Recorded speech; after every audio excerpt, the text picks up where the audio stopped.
नमस्कार विद्यार्थी मित्रांनो आणि आदरणीय पालकांनो.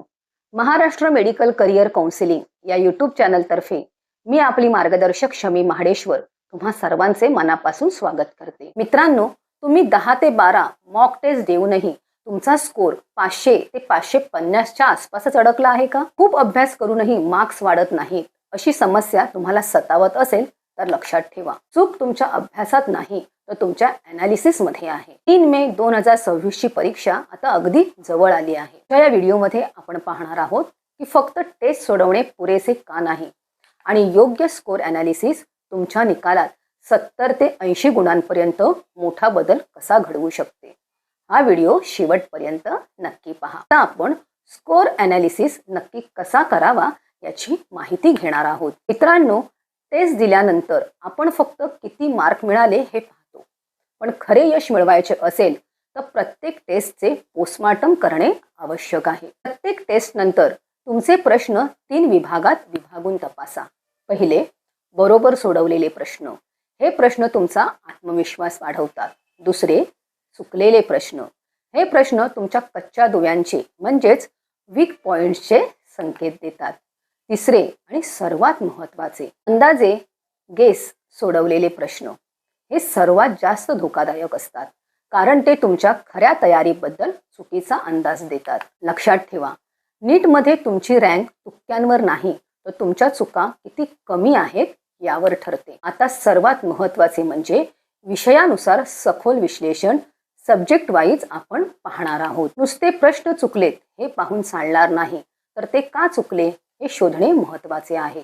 आता आपण विषयांनुसार चुकांकडे लक्ष देऊया. बायोलॉजी. प्रश्न चुकला असेल तर तो NCERTच्या कोणत्या ओळीतून आला होता हे लगेच तपासा. डायग्राम आधारित प्रश्न चुकत असतील तर दररोज किमान 10 मिनिटे डायग्राम्स डोळ्याखालून घाला. स्टेटमेंट बेस्ड प्रश्नांसाठी कीवर्ड्स ओळखण्याचा सराव करा. केमिस्ट्री. फिजिकलमध्ये कॅल्क्युलेशन चुकले की फॉर्म्युला.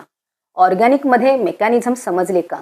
आणि इनऑर्गॅनिकसाठी मात्र NCERT ओळण ओळ लाईन बाय लाईन वाचणेच अनिवार्य आहे. फिजिक्स. इथे फक्त कन्सेप्ट क्लॅरिटी काम करते. जर प्रश्न वाचून फॉर्म्युला आठवत नसेल तर तुमचे बेसिक्स कच्चे आहेत.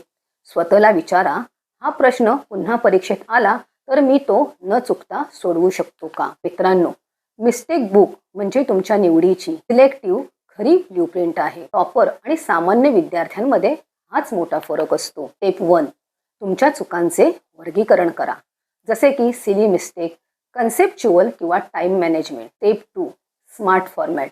वहीत 5 रकाने ठेवा.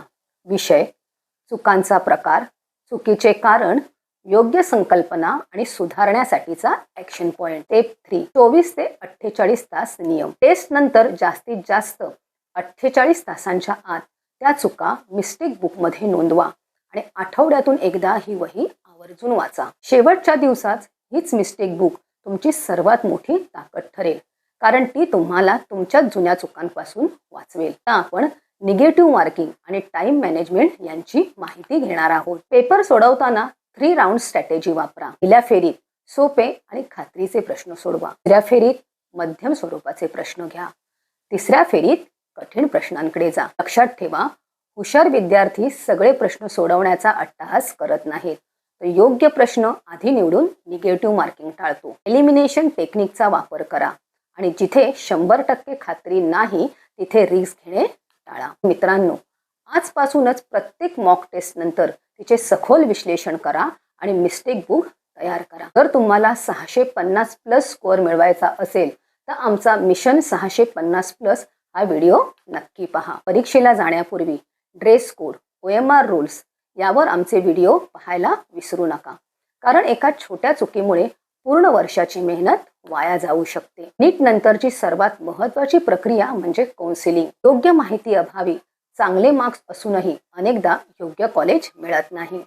महाराष्ट्रातील सर्व गव्हर्नमेंट आणि प्रायव्हेट मेडिकल कॉलेजेसची सविस्तर माहिती आणि प्रेफरन्स लिस्टसाठी आमचे व्हिडिओ तुम्हाला नक्कीच मदत करतील. नीट 2026चे सर्व अपडेट्स मोफत हवे असतील तर स्क्रीनवर दिसत असलेल्या 93 25 26 15 62 या नंबरवर फ्री अपडेट्स असा मेसेज करा. व्हिडिओ आवडला असेल तर लाईक, शेअर आणि सबस्क्राईब करायला विसरू नका. तुमच्या यशाच्या प्रवासात आम्ही सदैव तुमच्या सोबत आहोत. धन्यवाद.